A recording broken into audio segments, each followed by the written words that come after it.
같이 교독하겠습니다. 제가 먼저 한 절 읽겠습니다. 여호와께서 모세에게 말씀하여 이르시되 너는 이스라엘 자손에게 명령하여 그들에게 이르라. 너희가 가나안 땅에 들어가는 때에 그 땅은 너희의 기업이 되리니 곧 가나안 사방 지경이라.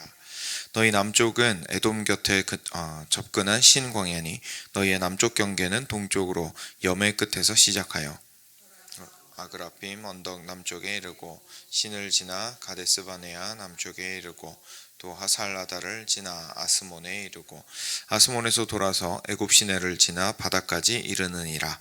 서쪽 경계는 대해가 경계가 되나니 이는 너희의 서쪽 경계니라. 북쪽 경계는 이러하니 대해에서부터 호르산까지 그어라. 호르산에서 그어 하마더귀에 이르러 스닷에 이르고 그 경계가 또 시브론을 지나 하살 에난에 이르나니 이는 너희의 북쪽 경계니라.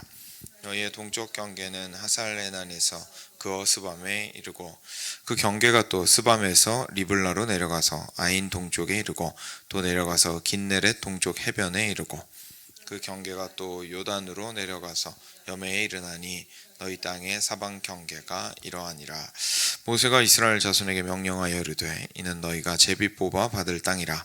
여호와께서 이것을 9지파 반쪽에게 주라고 명령하셨나니 이는 르우벤 자손의 지파와 갓 자손의 지파가 함께 그들의 조상의 가문에 따라 그들의 기업을 받을 것이며 므낫세 반족도 기업을 받았음이니라. 같이 읽겠습니다.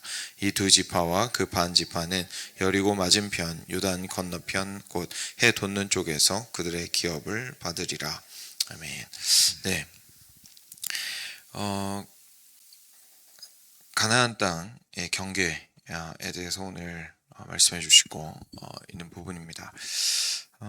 이스라엘 백성들이 이제 제비도 뽑고요. 그리고 이제 어떻게 들어가서 행해야 하는지에 대해서도 어제 말씀을 통하여서 거기에 있는 민족들을 적극적으로 몰아냈고 그리고 그들이 세웠던 석상이나 우상이나 산당을 다 허물고 그리고 하나님만을 섬기는 삶을 살아갈 것을 계속 가르치시고 나서 이제 좀 구체적으로 그 지리적으로 동서남북에 어떤 경계선을 가지고 있어야 할지에 대해서 말씀을 해주십니다.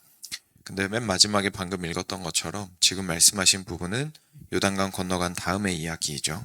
그래서 요단강 동편에서 지금 동쪽에서 서쪽으로 건너가거든요. 그래서 동쪽이 먼저 있고 그 다음에 요단강 건너고 그 다음에 서쪽을 만나게 되는 건데 요단강 동쪽에서 그 두 개의 반 지파가 두 지파와 그리고 므낫세 반 지파죠. 르우벤과 갓 그리고 므낫세 반 지파가 요단강 동쪽에서는 이미 땅을 이제 가지고 있는 상황이었습니다. 그리고 나서 이제 서편에서 그렇죠. 서편에서 어떻게 분배해야 되는지 알려주시면서 전체적인 경계를 오늘 말씀해 주시는 부분입니다. 사실 지리적인 부분은 저희가 지도 찾아가면서 하면 재미있을 수는 있겠지만 사실 어떻게 보면 지금 저희들한테 가장 중요한 부분은 아니겠죠. 이미 이제 예수님 안에서 그 경계가 다 허물어졌고 확장되었기 때문입니다. 그래서 이때는 약속의 땅이 결국 지리적인 그 한계 안에 지어져 있었기 때문에 한계 안에서 이렇게 결정이 되어 있었기 때문에 하나님께서 말씀을 하셨던 것이고 이제는 예수님을 통해서 사실상 실제 저희가 밟는 땅이 아니라 각 영혼들을 하나님께서 하나씩 당신의 백성으로 정복해 가시는 과정들 가운데 저희가 살아가고 있습니다. 그리고 그 하나님의 백성들이 실제로 늘어나는 것이 그들이 어디에 있든지에 상관없이 결국은 하나님의 나라가 계속 확장되어 가는 과정임을 저희가 이제 보면서 살아가고 있는 시대죠. 그래서 오늘 말씀을 보면서요 좀 묵상을 그런 측면에서 좀 해보았으면 좋겠습니다. 오늘 말씀은 사실 저희가 보았을 때는 그냥 그런가 보다 싶을 수 있는데요. 근데 한번 생각해 보시면 이스라엘 백성들 입장에서는 이게 굉장히 감격스럽기도 하고요. 놀라운 말씀입니다. 왜냐하면 지금 약속의 땅을 주겠다고 하신 이 약속이 정말로 오래된 약속이기 때문에 그렇습니다. 하나님께서 모세를 통해서만 주신 것도 아니고 이 약속은 아브라함 때서부터 이어져 왔던 약속이었습니다. 그래서 아브라함에게 하나님께서 약속하시고 그리고 이삭에게 약속하시고 야곱에게 약속하시고 그리고 그들도 이 약속의 땅이랑 이렇게 어느 정도의 연관성을 가지면서 계속 왔었습니다. 그러다가 요셉의 때에 안타깝게도 이제 애굽으로, 물론 요셉의 때에는 안타까운 건 아니었죠. 요셉의 때에는 감사함으로 이제 애굽 땅으로 이주를 했는데, 그 뒤에는 이제 안타깝게도 노예로서 살아가게 되는 긴 세월을 보내고 나서 모세라는 사람을 통하여서 하나님께서 특별하게 역사하셔서 그들을 데리고 나오시고, 그리고 데리고 나오셨을 때에도 이 약속한 것, 언약하신 것을 잊지 않으셨습니다. 그렇죠? 그래서 약속의 땅으로 너희들을 데리고 갈 것이다 라고 이야기하면서 끌고 나오셨습니다. 그리고 나서 계속해서 그들의 40여 년간의 여정을 주관하시고 여기까지 온 거거든요. 근데 이 사실을 생각을 해보면, 첫 번째로는 시간이 길었던 것도 있고, 그렇기 때문에 여러 세대를 거쳐서 하나님께서 잊지 않으시고 끝까지 신실하게 당신의 약속을 지켜 오셨다는 사실도 있지만, 또 한 가지 그들을 감격하게 했을 것은 이게 갈수록 구체화되어 가고 있었기 때문입니다. 처음에 아브라함과 이삭과 야곱에게 있어서는 처음에 아브라함은 내가 너에게 이를 땅으로 가라 라고 말씀하셨습니다. 그렇죠? 그러니까 굉장히 뭔가 좀 모호한 상태에서 그 여정을 출발을 하게 됩니다. 그리고 모세 이후에도 역시나 마찬가지입니다. 약속의 땅이 어디인지를 물론 갈수록 명확하게 알려주시긴 하지만, 가서 어떤 식으로 살아야 되는지, 가면 무슨 상황인 건지, 가서 우리가 진짜로 하나님이 약속하신 것처럼 정착을 할 수 있는 건지, 거기에는 어떤 사람들이 살고 있고 어떤 문화가 있는 건지, 이런 것들에 대해서 정확하게 하나님으로부터 받은 것은 없었습니다. 그런데 계속해서 하나님께서 이러한 당신의 말씀을 명료하고 구체적으로 주시기 시작합니다. 다시 한번 기억을 돕기 위해서 말씀드리면, 지금 현재 이 부분은 아직 요단강 건너가기 전입니다. 그렇죠? 그 요단강 건너가기 전부터 이미 하나님께서 그 경계선과 그리고 가서 땅을 어떻게 분배할 것에 대해서 이야기를 해주시고 있는 겁니다. 그런데 이 지점까지 오기 전에는 하나님께서 이런 말씀 안 하셨죠. 여기 이만큼 구체적인 이야기는 해주지 않으셨습니다. 다시 말해서 하나님께서 아브라함 때서부터 언약을 하시고 계속 이스라엘 백성들을 만드시고 이끌어 오시는 그 모든 과정들이요, 오랫동안 하나님의 신실하심을 보여주시는 것이기도 하고, 동시에 하나님께서 어떻게 이스라엘 백성들을 인도하시는지에 대해서도 보여주시는데, 갈수록 더 구체적으로 인도하신다는 것을 저희가 보게 됩니다.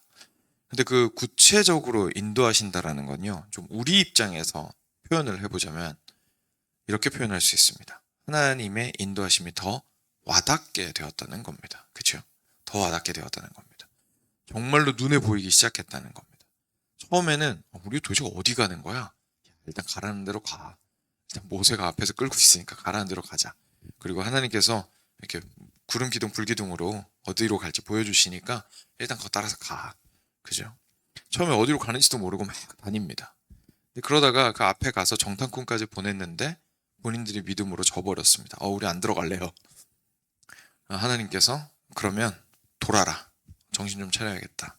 라고 하면서 광야 40년 동안 돌리시는데, 광야에서 40년 동안 돌아갈 때도 역시나 이스라엘 백성들은 그냥 무작정 따라가는 겁니다. 몰라요. 어떻게 해야 되는지. 그 다음 진을 어디 쳐야 되는지 모릅니다. 그렇죠? 지난 이틀 전인가요? 본문에서 어디에 진치고 어디에 진치고 계속 나왔던 그 부분들이 우리야 다 기록된 거 보니까 여기 있었구나 이렇게 생각하지만, 본인들 입장에서는 그 앞에 정말 말 그대로 한 치 앞도 모르는 상황에서 지금 있는 자리에 진치고 있는 겁니다. 언제 일어나라고 하실지도 몰라요. 정말 하나님만 광야에서 신뢰하면서 살아가는 법을 하나님께서 배우게 하십니다. 그리고 나서 실제로 가나안 땅 앞에서 그 가나안 땅에 들어갔을 때에 어떻게 해야 할지를 와닿게, 이제서야 좀 어디서부터 어디까지 뭐가 어떻게 돌아갈지가 예상이 되는구나 라고 생각할 만큼의 구체적인 계획을 말씀해 주십니다. 너희들 서쪽은 여기고 동쪽은 여기고 남쪽과 북쪽은 여기야. 들어가서는 이러이러하게 살려무나 라고 말씀하시는 것들을 보게 됩니다. 그리고 하나님께서 이렇게 당신의 뜻을 드러내시는 이 방식은요, 사실 가나안 땅에 들어간다고 해서 끝나는 게 아니고요, 그 이후에도 계속됩니다. 아, 하나님께서 가나안 땅에 데리고 들어가신 이후에 그냥 니들 마음대로 살아라 라고 하시지 않았고, 하나님께서는 모세 이후에 그리고 여호수아 이후에 새로운 지도자들을 허락하십니다. 사사들을 허락하시죠. 그리고 이스라엘 백성들이 왕을 요구했을 때 왕국을 이제 세울 수 있도록 왕을 허락하여 주십니다. 그런데 그때 다윗의 왕국을 생각을 해보시면 이스라엘 사람들은 이제 하나님의 나라라는 것에 대해서, 왕 되신 하나님에 대해서 더 구체적으로 보고 알게 되었습니다. 예전에는 그냥 우리도 이렇게 하나님을 왕으로 모시고 있는 사람들이야 라고 생각했을 수 있지만, 갈수록 그것이 구체화되면서 하나님께서 다윗 왕의 모습을 통하여서 다윗의 왕자를 하나님께서 영원하게 하시고 다윗을 통해서 자기 백성을 다스리실 것에 대해서 이야기를 하셨거든요. 그런 식으로 계속해서 좀 구체화되는 과정들이 있었습니다. 이전에 알지 못했던 하나님에 대해서 더 알아가고요. 이전에 그렇게까지 구체적이고 명확하게 알지 못했던 하나님의 모습이 좀 더 선명해지고 명료해지고 그리고 구체화되는 것들을 경험하게 되었습니다. 우리는 보통 명료해지는 것의 소중함을 사실 잘 모를 때가 많이 있습니다. 왜냐하면 신비한 것은 모호하기 때문입니다. 그렇죠? 그리고 신비한 것이 우리한테 주는 좀 감동과 그리고 정말 말 그대로 신비로운 감정이나 이런 것들이 있죠. 그래서 그런지 모르겠지만 우리가 보통 명료하게 드러난 것보다 신비한 것들에 많이 마음을 빼앗기는 경우들이 있는데요. 사실 하나님께서는 신비하게 드러나셨던 것들도 갈수록 명료하게 해가기 위하여서 주셨던 신비함이었다는 것을 저희가 깨닫게 됩니다. 막 구름 기둥이 있고 하늘에서 메추라기 만나 떨어지고 특별하게 전쟁에서 승리하고, 그쵸? 나중에 여호수아 때 넘어와서도 막 해가 그 적군과 싸워 이길 때까지 지지 않고 계속 떠 있고 뭐 온갖 신비한 일들이 일어나는데, 사실 핵심은 그 신비한 일들 자체에 있는 것이 아니라 지금 내가 싸움의 한복판에 있는 너희와 이렇게 특별하게 함께 있는 것처럼 그 땅에 들어가서도 내가 일상 가운데 가장 너가 손에 잡히고 마음에 와닿고 구체적으로 여겨지는 인생 가운데 너와 함께 하고 있을 것이다 라는 것을 사실 하나님께서 알려주시는 거였습니다. 그렇기 때문에 이 땅 가운데에서 우리가 예수님 이후의 시대를 살고 있는 우리들은요, 그 어느 때보다도 구체적으로 드러난 하나님의 모습을 보면서 살아가는 사람들이고, 그 어느 때보다도 명확하게 드러난 하나님의 뜻을 가지고 살아가는 사람들입니다. 우리가 하나님의 말씀이 우리에게 주어져서 하나님께서 우리한테 말씀하시는 삶의 동서남북이 어디인지를 이제 알 수가 있습니다. 그렇죠? 그리고 우리가 그 경계 안에서 어떻게 살아가는 것이 올바른 삶인지에 대해서 말씀을 통해서 충분하게 배우고 알 수가 있습니다. 그리고 단지 그런 것이 아니라 우리의 모든 것이 되시죠. 떠오르는 불기둥이 되시고 또 때로는 내려앉는 불기둥이 되시고 하늘에서 떨어지는 만나와 메추라기가 되시고, 그리고 홍해를 가르는 모세와 같은 모습이 때로는 되시고, 그리고 때로는 여리고성을 무너뜨리는 여호수아와 같은 분이 되시는 예수 그리스도를 우리가 우리의 왕이자 우리와 동행하는 분으로서 모시며 살아가고 있습니다. 그렇기 때문에 사랑하는 여러분, 저희가 이 땅 가운데에서 그리스도인으로서 살아가는 삶은요, 사실 하나님께서 가장 많이 자기 자신에 대해서 알려주신 시대를 살아가고 있는 겁니다. 그래서 이스라엘 백성들에게 갈수록 그 비전이 구체화되었던 것처럼 저희들은 사실 실제로 상당히 이미 구체화된 하나님의 뜻과 계획을 아는 사람들로서 살아가게 되었습니다. 그런데 저희 개인의 삶으로 좀 돌아와 보면요, 저희 개인의 삶도 이런 것들이 좀 필요합니다. 저희 개인의 삶도 이런 구체화되어 가고 좀 명료해져 가고 선명해져 가는 과정들이 좀 필요합니다. 처음에 예수님 믿었을 때는요, 왜 믿었는지도 모릅니다. 그렇죠? 그런데 그때의 그 감격과 첫사랑이 너무나 커서 나중에 시간이 지나고 난 이후에도 자꾸 뒤돌아보면서 그때의 그 첫사랑을 다시금 회복하고자 하는 마음들을 우리가 가집니다. 혹시 기억하실지 모르겠지만 요한계시록에서 그 첫사랑을 회복하라 라는 명령이 나왔을 때에 그 명령은 어디까지나 옛사랑으로 돌아가라는 뜻이 아니죠. 옛날 모습으로 돌아가라 라는 뜻이 아닙니다. 하나님을 향한 온전한 사랑을 가지라 라는 것을 그렇게 표현을 하셨던 것이었는데, 우리가 사실 해야 되는 것은 과거로 돌아가려고 하는 것이 아니라 지금 우리가 살아가고 있는 인생 가운데에서 이전과는 다른 에너지 레벨, 감정 레벨, 그죠? 그리고 경험 레벨이 있다 할지라도, 좀 낮아져 있다 할지라도 지금 현재 있는 일상 가운데에서 더 구체적으로 하나님께서, 그리고 더 선명하게 하나님께서 보여주시는 당신의 말씀을 통하여, 그리고 당신의 아들을 통하여 보여주시는 그 하나님의 뜻을 깨닫고자 하고, 그리고 그 길을 걸어가고자 하는 것이 우리가 살아가야 할 삶의 모습이라는 것을 저희가 좀 깨닫게 됩니다. 저희가 하나님과 동행하는 삶이라는 것을요, 그래서 올바르게 이해할 필요가 있습니다.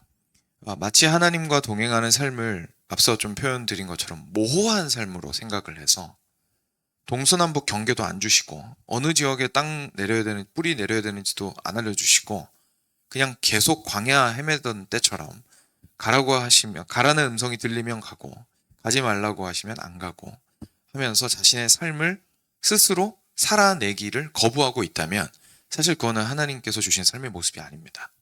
그거는 광야에서 하나님께서 훈련시키기 위해서 그런 모습으로 계속 인도하셨던 거고요. 결국 하나님이 원하시는 것은 마음이 하나님과 온전히 하나가 되어서 안 시켜도 하나님이 시키는 것처럼 살아가는 삶을 하나님이 원하시는 겁니다. 그래서 그 삶을 위해서 그렇게 시키고, 그렇게 혼내고, 그렇게 인도하고, 그렇게 밀고 당기고 하는 시간을 광야 동안에 하나님께서 보여주셨던 것이죠. 그래야만 우리가 마음이 온전히 하나님과 하나 되어, 그치, 하나님이 이거 되게 미워하시지, 하지 말아야지, 스스로 결정하는 겁니다. 하나님 이거 정말 기뻐하시는데 이렇게 해야지. 하나님을 참 사랑하는 내 마음으로 살아간다면 어떻게 살아가는 게 맞을까? 내 자녀는 어떻게 가르치며 또 본을 보이는 것이 맞을까라는 방식으로 우리가 완전히, 좀 어려운 말로 내재화라고 하죠. 내 거가 돼버려서, 하나님의 마음이 내 거가 되어서 살아가는 삶을 하나님이 원하신다는 것을 저희가 좀 기억할 필요가 있습니다. 그래서 우리 개인의 삶 속에서요, 사랑하는 여러분, 이런 좀 일상으로 하늘의 법도가 내려오는 경험들을 많이 하셨으면 좋겠습니다. 내가 살아가는 인생이 굉장히 평범하고 굉장히 별것 아닌 것 같아도, 그냥 밥하고 설거지하고 간혹 사람 만나고, 그렇죠? 남편 아내 챙기고 아들 딸들이랑 통화하고 같이 잠깐 만나서 식사하고 하는 평범한 것 같은 삶들, 그리고 교회에 나와서 이렇게 예배하고, 그리고 거기에서 있는 일들에 또 애써서 섬기고 하는 평범한 것 같은 우리의 일상들 가운데에서 사실은 내가 하나님의 백성으로서 이 일을 한다라는 것은 무엇을 의미하는가라는 것들이 말씀을 통해서 더 좀 구체화되고 선명해지셨으면 좋겠습니다. 그래서 우리 그리스도인들이 삶을 살아감에 있어서 다음 스텝을 밟을 때, 물론 우리는 미래를 알 수는 없습니다. 그럼에도 불구하고 하나님을 신뢰하는 가운데에 좀 자신 있게 스텝을 밟는 사람들이 될 수 있었으면 좋겠습니다. 그냥 무작정 하나님께서 굉장히 뭐랄까요, 내가 이해할 수 없는 방향으로 인도하실 수도 있겠지만, 그것을 예상하면서 오늘의 삶을 가만히 서서 기다리기만 하는 것은 사실 하나님께서 원하시는 모습이 아닌 것을 제가 확인하게 됩니다. 이것이 우리 가정과 교회에도 동일하게 적용이 됩니다. 실제로 우리 가정과 교회는 한 사람의 하나님의 백성이 아니라 이제 여럿이 함께 모인 작고 큰 공동체입니다. 그래서 이 공동체 가운데에서 이 공동체가 어떻게 움직일 것인가에 대한 부분은 분명히 하나님의 말씀에 올바르게 기록이 되어 있습니다. 그래서 하나님께서 우리를 다이나믹하게 인도하기도 하십니다. 그래서 그것들을 기대하고 소망하는 것은 좋지만 그것은 실제로 구체화된 하나님의 뜻 안에서 이루어진다는 사실을 제가 좀 기억을 하고, 저희의 삶을 말씀을 따라서 어떻게 가정과 교회가 변화되기를 꿈꾸며 그 길을 갈 것인가를 좀 고민하고 말씀 안에 깊이 있게 잠기는 우리 각 공동체가 되기를 간절히 축원드립니다. 이 시간 함께 기도하겠습니다.